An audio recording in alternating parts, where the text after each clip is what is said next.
Regardez ces retraités-là, j'ai donné les noms hier, qui continuent pas à toucher de l'argent. Non seulement ils touchent leur pension, mais ils continuent pas à toucher les salaires comme s'ils étaient toujours au boulot. Quelqu'un qui est à la retraite, tu prends ton pension et ta pension. Quelqu'un qui touche 12 millions par mois a assez d'argent après sa retraite pour vivre. Pourquoi tu prends DG Kezi Abalo, Michel? Pourquoi tu prends 12 millions par mois? Salut la famille, j'espère que vous allez bien. Aujourd'hui, nous allons vous rediffuser le live de Mark Nda. Vous n'êtes pas sans savoir que lorsque Mark Nda allume son caméra pour faire un live, c'est juste pour tirer à balles réelles sur son excellence Faure Eswazimana Gnassingbe et son gouvernement. Dans cette partie du live, je vous informe aussi que j'ai enregistré la plus grande partie du live. Du coup, j'ai fragmenté ce live en plus de 5 parties. Je vous invite à vous abonner pour suivre la totalité du live. Dans cette partie du live, la première partie du live, Mark Nda a parlé du salaire qu'on verse aux autorités, aux grandes autorités à la retraite. C'est-à-dire, lorsque la personne est déjà à la retraite, il perçoit une somme de plus de 2 millions comme salaire. Bon, en tout cas, moi, je ne suis au courant de rien. Je ne fais que rediffuser le live. Et c'est ce que j'ai entendu dans le live que je répète. Du coup, je vous avais dit que j'ai fragmenté le live en 5 parties. S'il vous plaît, abonnez-vous. Si vous ne voulez pas rater une seule partie de ce live, likez, commentez et partagez. C'est toujours votre frère PC, prêt à vous rediffuser les lives du jour et de la semaine. Ciao. Des frères et sœurs qui sont partis sous les armes, qui sont des militaires, qui tombent. Mais l'État n'a pas de fonds spécial pour ces enfants orphelins. Normalement, ces enfants doivent être des pupilles de l'État. L'État doit s'occuper d'eux jusqu'à leur majorité. Je me demande combien touchent les femmes de militaires qui sont tombées sur les champs de bataille. Normalement, on décore ces militaires à titre posthume, on leur donne le drapeau et leurs enfants sont des pipis de l'État. J'ai vu une vidéo aujourd'hui. Voilà, j'ai un élément là-dessus. J'ai vu une vidéo aujourd'hui où quelqu'un arrosait ses plats de maïs avec un tuyau à la main et on pompe. Sauf si le oublie les blondés, mais il me like la vidéo, donc vous n'aimez pas. Normalement, il y a et lui aller. Non, j'ai un cousin qui s'appelle Aïkwe, qui est représentant d'un truc, un truc grandiose pour. Non, ce n'est pas possible. Au matin, son tuyau. Là, les sido, mais là, on est blé les Togoré. Vous imaginez comment est-ce qu'on est en retard, alors que ce même chef d'État, il est parti dans ce pays-là pour aller voir les infrastructures. Même chez nous ici au Nigeria, quand tu vois la ferme d'Obasanjo, quand tu vois tous ces trucs-là, on n'a rien comme ça. Arrosage automatique là. Arrosage automatique, oui, c'est Aïkwe qui a ramené. Et Eli, non seulement ils volent notre argent, ils se partagent et ils se font des salaires, ok? Ils se font des salaires qui n'existent pas. Regardez ces retraités-là, j'ai donné les noms hier, qui continuent pas à toucher de l'argent. Non seulement ils touchent leur pension, mais ils continuent pas à toucher les salaires comme s'ils étaient toujours au boulot. Quelqu'un qui est à la retraite, tu prends ton pension et ta pension. Quelqu'un qui touche 12 millions par mois a assez d'argent après sa retraite pour vivre. Pourquoi tu prends DG Kezi Abalo, Michel? Pourquoi tu prends 12 millions par mois? Tu es en retraite, non? Tu sais, quand tu prends 12 millions, tu divises par 52 500. Tu sais combien d'employés on peut recruter? Quand tu prends 12 millions, divisé par 52 500, ça fait 228 employés. Ça va donner un boulot à 228 employés. Par mois. Je dis par mois. Hein. Ça va donner 228,5. Ça veut dire 229 personnes auront un salaire et 229 personnes ne seront plus pauvres au Togo. Attends la légende.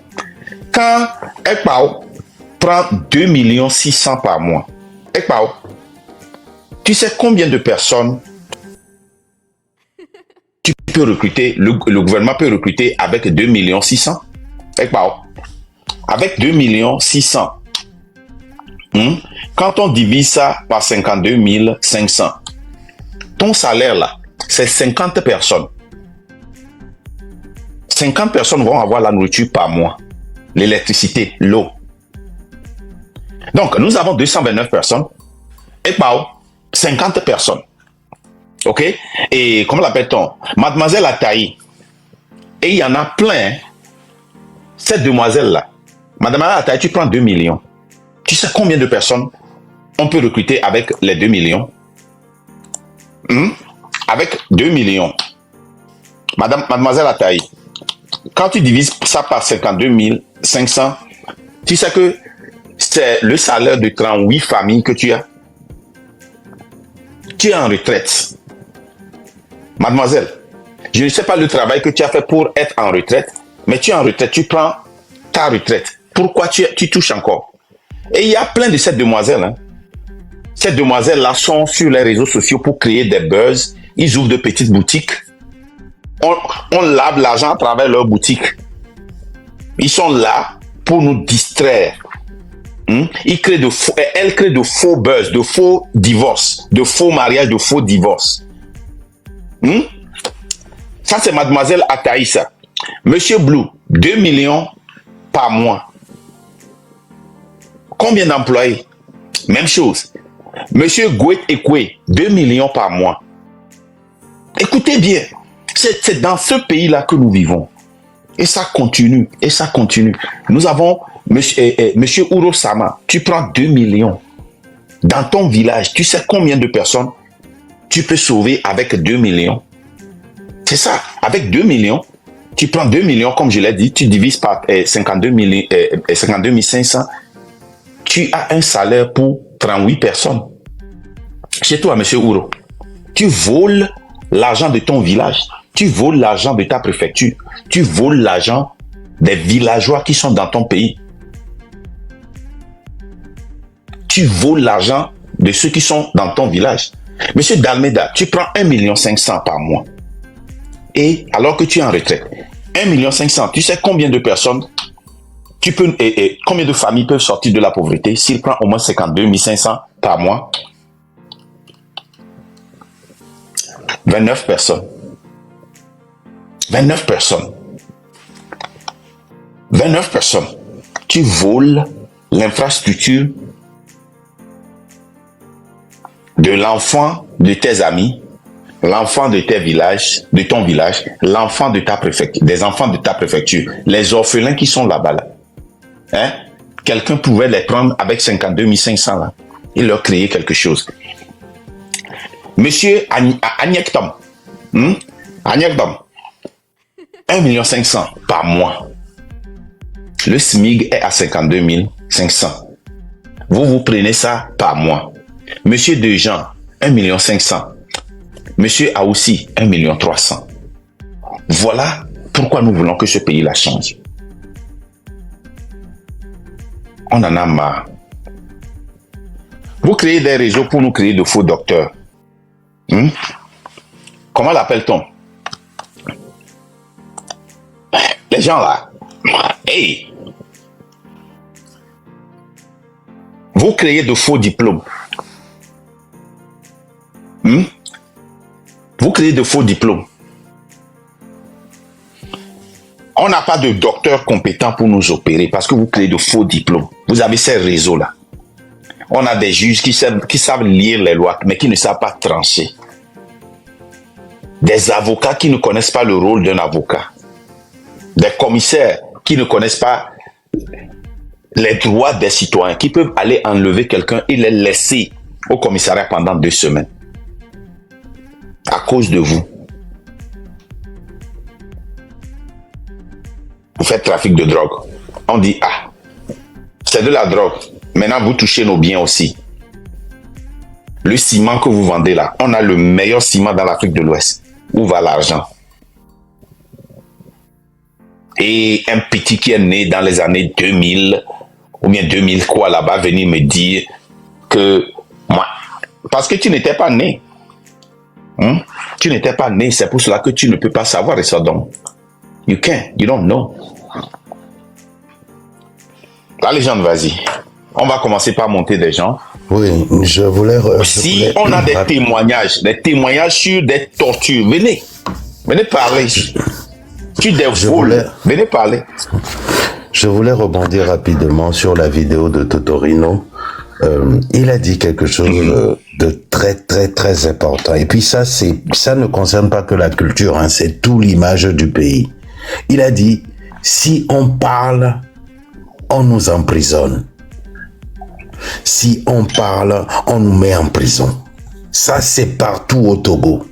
Au Togo, aujourd'hui, quand il t'arrive quelque chose, et que c'est toi la victime, tu n'as même pas le droit de parler. Et qui plus est, si ton oppresseur fait partie de ce camp-là, ou connaît quelqu'un, et les a médiécis système, et donc gavide, et on ici. Mon frère, même la légende, même les gens avec qui tu manges, ok? Le pays est tellement oppressé, ils ont sucé les biens du pays tellement que les gens sont prêts à faire du n'importe quoi même avec 1000 francs. Les gens avec qui tu as grandi, les gens que tu aidais même sont prêts à te vendre pour de l'argent. Les gens qui devaient te recevoir comme un héros, tu vois, ici aux États-Unis, s'il y a un footballeur qui a réussi et il vient dans son quartier, on le reçoit comme un héros dans son quartier. Voyez non? Si un homme d'affaires réussit et il retourne dans son quartier, on le reçoit comme un héros. Parce qu'il met la visibilité sur son quartier. Ici, comment l'appelle-t-on, la femme de Joe Wade, là, quand elle vient à Nebraska, elle est héros parce qu'elle est de Nebraska. Mais elle n'a pas grandi à Nebraska. Hein. Pardon, elle a grandi à Nebraska, mais son succès n'est pas à Nebraska. Mais quand elle vient là, on est fiers d'elle. Chez nous, à cause de 1000 francs, à cause de 2500, quand tu vois, comment l'appelle-t-on, et ça donc là, combien on lui donne? Combien on lui donne? Hein? Quand tu vois tous ces gens-là, on leur donne combien? Les gens avec qui on a grandi même sont prêts à nous vendre. Les gens que tu as aidés sont prêts à te vendre pour de l'argent. Alors que le travail que nous sommes en train de faire, c'est pour tout le Togo. Et quand ça va changer là, c'est eux qui vont en profiter. Hein. Ils seront les premiers à en profiter. Real Life, vas-y.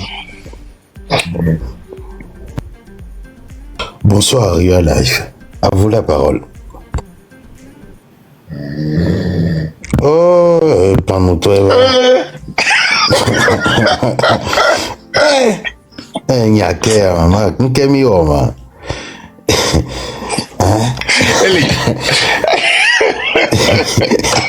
Nkemi pour mériter ça. Qu'est-ce qu'on a fait pour mériter ça? Qu'est-ce qu'on a fait? Quand on est sérieux. Vas-y. Qu'est-ce qui se passe? Qu'est-ce qui se passe? Bonsoir Marc. Un train passé par ici. Un train. Bolloré va travailler Tofi. Marc, il n'y a pas de Bolloré va transaction. 1000 $ sont Bolloré va transaction les filles. Libre Dimi. Vas-y. Vas-y mon frère. Bonsoir tout le monde. Je veux juste pointer quelque chose vite fait quoi. C'est frère Kodjo que je voulais parler, s'il vous plaît. Et Magnon Benabe et Glonyare Zandi a Benabe il live de me. De ko pompona ya lo de kenmo yido amu yingero. Nya ayenti e Kodjo ti anya nyemba ina mpona live over nyina live over parce que nkencho muni n'importe quel live pour pona kwa adoemo parce que odula nya nkele jolly fun kengo ho la adoemi. Donc anen pour live wa mtonenti live que o me mvana peut-être mnona gome musena nya wa eni. Et la légende Kodjo Kudo Marc B live parce que vous êtes des gens néo les seigneurs qui il y a des choses potables dedans. Donc on dit Magna Kodjo bena mbema wa dire quoi mais les live de me au game les live à me une fois si be et moi nous nya la gambe live me live me oh et moi les ma et les questions ma ameke dona be dona vodube nyala. Vas-y, tu n'as pas besoin de dire son nom, vas-y. Voilà. Oh, parce que nous, on n'a pas l'habitude de parler de quelqu'un s'il n'est pas ici. Voilà, quand je vais live avec quoi. Amel, je vais minto, be, ta goku ne toi, mais oh, live me quoi là, je ne suis américain. Même les normal, ori. Embe, moulonna, mais abe, obem que me le wabi, nous, c'est pas bien quoi. Nous n'y a la gabe, libé, nous a do kaka funu ma quoi, et gain le live à mes zereka. Bah. Et moi, et via dominant nya quoi, ça dit, et combien et nous avons les bien. Donc, à Nyambe Magnonami B, avec tout le respect que Miami Donanami les plats, nuya et panel à dia, ma de Kougou Gandenami B, Mingano do live do me ou quoi. Mingano il va no do live do me, que voilà, no pas mi les live on, mais allo, Béo c'est bien bien call les live on, mais à moi, ben les grenami sol les gnombe n'y java, bon, y a des la sorte do, nous n'a mi allo recover. Si bé, respect que miam et Romi Lunana mi ambema de Kukuna Mbeni Ngano do live de Pepe Molo. Nyake po nyava gnoyewa, merci. Merci beaucoup. Merci. De toute façon. Et nous, qui disons à moi et à Sia. Une seconde, je vais vous dire quelque chose. Mianto Minyabe live d'Omer, nous savons que dans certains lives, nous ne pouvons pas rentrer. Parce que, le niveau de raisonnement est totalement différent. De deux, et l'image que ces gens-là ont. Mais vous allez comprendre que nous sommes dans une guerre de communication et des fois nous sommes obligés de monter malgré que nous savons que cela va nous diminuer, cela va nous rabaisser pour faire cette guerre-là. Voilà. Donc à Garimouléa, nous avons le devoir de faire ça. Mais si nous nous promenons chaque jour dans des lives, c'est là qu'il y a des problèmes. Je ne sais pas si vous comprenez. Donc, on ne veut pas chaque jour se promener dans des lives pour faire ces mails. Je voudrais te remercier pour ton conseil. Et Mira Solodor, merci beaucoup. Je vais compléter ce que Marc a dit en disant que nous sommes les gens du peuple. Quel que soit l'endroit où on parle du Togo, où on parle de quelque chose qui concerne le Togo, nous sommes aussi concernés. C'est pour ça que nous essayons de monter dans certains lives pour discuter avec les personnes, leur apporter ce que nous savons et écouter aussi ce qu'ils ont à dire. Si nous ne faisons pas ça, si nous n'écoutons pas les gens, nous allons être à côté de la plaque. C'est pour ça, souffrez, des fois on va monter, mais vous avez vu même la dernière fois, moi-même je suis monté sur le live de Marc en lui disant que il n'a que droit à 3 lives et il peut monter il prend un jour pour monter dans des autres lives. Ça s'applique à moi, ça s'applique à la légende, ça s'applique à nous tous. Merci beaucoup pour les conseils. Ça nous fait plaisir, ça nous fait vraiment plaisir que vous nous suivez et que vous nous donnez des conseils. On tiendra compte de ça. Merci. Ok, merci beaucoup. Midnight, allez-y. Alors, bonsoir à tout le monde. Je vous encourage beaucoup pour ce que vous faites. Je ne veux pas trop parler, je veux prendre seulement 2 minutes pour parler de 2 sujets. D'abord, j'aimerais parler d'un jeune homme électricien qui a été assassiné. Je crois que c'était dans les années 90-92. Il était électricien chez nous à Lomé et il paraît qu'il est un garde du corps du professeur Ninevi et il s'appelle Isaac Bipi. Bon, une fois, ils étaient en train de garder la maison de Isaac Ninevi et de professeur Ninevi plutôt, et les soldatesques de Eyadema étaient venus les attaquer, ils se sont enfuis et lui il est retourné pour prendre son par-dessus, croyant que les soldats entre-temps avaient quitté la maison, mais à son arrivée il a été assassiné et il a été enterré sous un buisson. Bon, ça c'est un. De deux, j'aimerais un peu parler d'une dame qui était revenue de la France et lorsque Eyadema a déchaîné les soldats dans Lomé pour décourager les gens de toute velléité de révolution et les soldats tiraient un peu de partout, la dame était dans la voiture de mon frère et la dame a reçu une balle lorsqu'elle allait à l'aéroport pour repartir en France. Bon, pour terminer, j'aimerais brièvement parler d'un live de Essodong que j'ai suivi une fois. Il parlait du fait que nous minimisons les cabiais, que les EV minimisaient les cabiais. Moi, la réponse que je n'ai pas pu lui donner le jour-là, ça m'a fait très mal. Parce que dans le monde entier, tous les peuples considèrent plutôt les autres peuples comme étant inférieurs. J'étais une fois au Nigeria. J'ai fait un peu le Nigeria. On sortait d'une salle de gymnastique et une dame que je connais très bien, si vous connaissez le Nigeria, vous connaissez les tribus, il y a une tribu qu'on appelle les Tiv. Les Tiv sont l'une des tribus qui n'ont pas trop percé au Nigeria. Bon, nous connaissons plus les Ibo, les Yoruba ou Anago et les Hausa ici. Donc la dame me disait qu'on a vu une femme Tiv. Quand on quittait, elle m'a dit que elles sont les plus inférieures au Nigeria. Vous savez, ce sont des mentalités qui sont un peu partout. Même les Anglais se considèrent comme étant supérieurs aux Français. Et même certains Européens considèrent les Espagnols et les Portugais comme des villageois.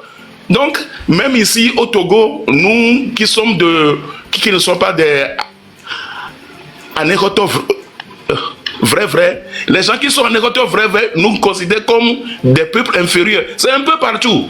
On ne peut pas nous dire que lui vient et fait un live que ça doit cesser. Est-ce que tu peux décréter ça?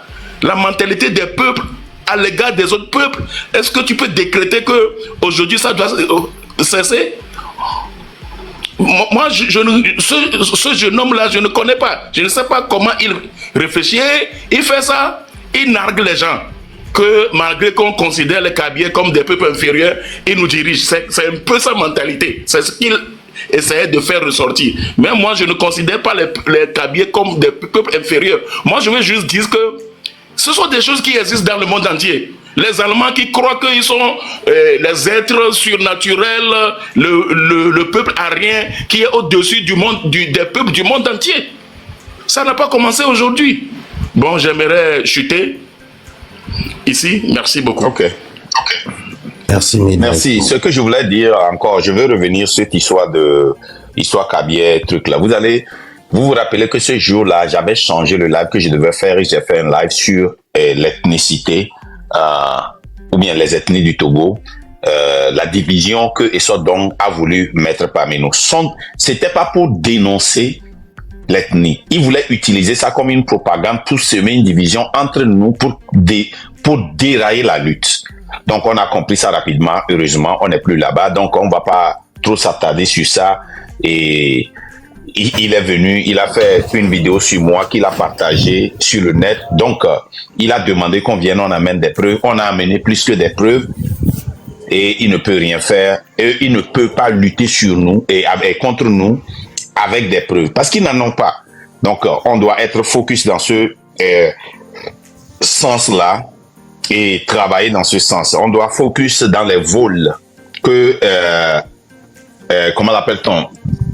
Les vols du gouvernement, les trafics de drogue, les tueries, les enlèvements, le pillage du pays. On doit être beaucoup plus focus là-bas. Merci beaucoup. Adjoa, allez-y.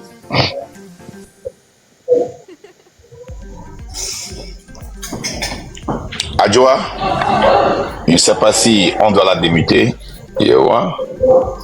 Adjoa, allez-y, démutez votre micro. Ok. Allez-y, intégrité.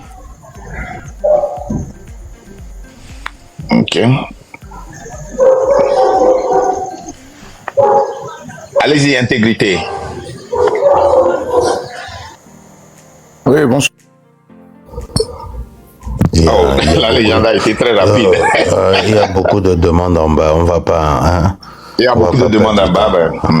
Si vous venez, Aruna, à vous la parole. Aruna, joli garçon, allez-y si Aruna n'est pas prêt.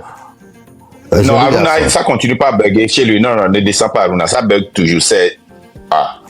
Joli garçon. Tu sais, chez toi, là, quand tu prends la personne, moi je vois ça bug, hein. Ça continue pas à tourner.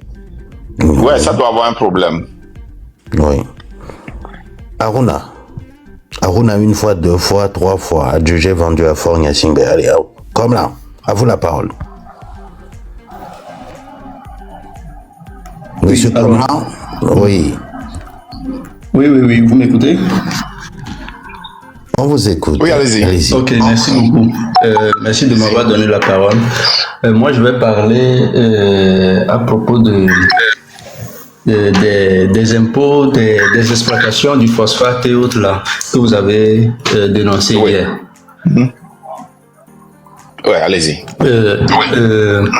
Vous savez, il y a des entreprises au Togo qui exploitent le phosphate depuis des années. Il y a certaines entreprises qui ont été nationalisées, après ils ont été privatisées, d'autres ont repris, etc. Mais on constate que malgré toutes ces exploitations, le Togo n'en tire absolument rien. Mais quand on fait des études sur le plan économique concernant la croissance au Togo, on nous dit souvent que le taux de croissance tend vers une croissance à 2 chiffres, etc. Sans savoir que si ces entreprises-là viennent exploiter nos phosphates, il y a certaines entreprises même qui ne paient pas les impôts. Et la plupart de ces entreprises ne payent pas les impôts au Togo. Ils ne font que des pots de vin afin de rester et piller le pays comme ils veulent. Le PIB du Togo est exponentiel, mais il faut qu'on se pose des questions sur quelle est la recette fiscale que le Togo prélève c'est-à-dire le pourcentage de la recette fiscale que le Togo prélève sur le PIB. Vous constaterez que c'est moins de 30%. C'est moins de 30%. Et avec l'impôt que le Togo prélève sur le PIB, on ne peut pas utiliser ces choses-là pour faire quoi que ce soit au Togo. Autant plus que ces impôts sont aussi détournés. Donc, ce que moi, je vais dire est que aujourd'hui, ce n'est pas ce qu'on va accuser Faure Gnassingbé de dictateur, mais c'est quelqu'un qui ne peut pas gouverner en fait. Quand nous prenons le seul fait qu'il ne peut pas gouverner le Togo, alors il faut qu'une autre personne vienne gouverner le pays. Il faut qu'on le chasse parce qu'il ne veut pas quitter. Il prend le Togo comme son héritage. Il est incapable de conduire ce pays. Donc, on n'a pas besoin de parler de démocratie, d'état de droit. Non, non, non. Il est incapable de gouverner le Togo avec son équipe. Donc, tous les Togolais doivent avoir une résolution dans la tête que 2025 ou pas, d'ici demain, je ne sais pas, ça va venir de façon subite. Il faut qu'on le chasse. S'il faut même, on va l'arrêter. Parce qu'il a déjà commis beaucoup de dégâts au Togo. Si nous laissons encore ces gens-là au pouvoir, nous allons pourrir.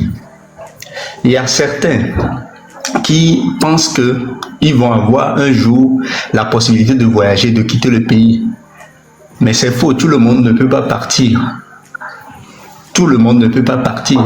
Aujourd'hui, si nous prenons par exemple l'Arménie, si tu vois la population de l'Arménie, c'est presque 2 millions à l'intérieur du pays.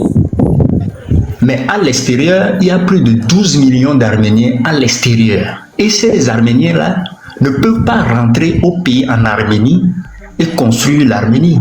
Parce qu'ils ont laissé le pays à des brigands comme le régime du Togo, qui ont détruit le pays. Quand ils rentrent au Togo, maintenant, ceux qui peuvent rentrer, quand ils rentrent maintenant, c'est juste pour fêter et repartir. Ils n'ont rien. Donc, si nous croyons que nous allons partir un jour, donc nous aurons cet espoir-là, c'est faux. Nous n'allons pas tous partir, il suffit qu'on se mette dans la tête qu'il faut chasser ce régime. C'est tout ce que j'ai à dire pour le moment.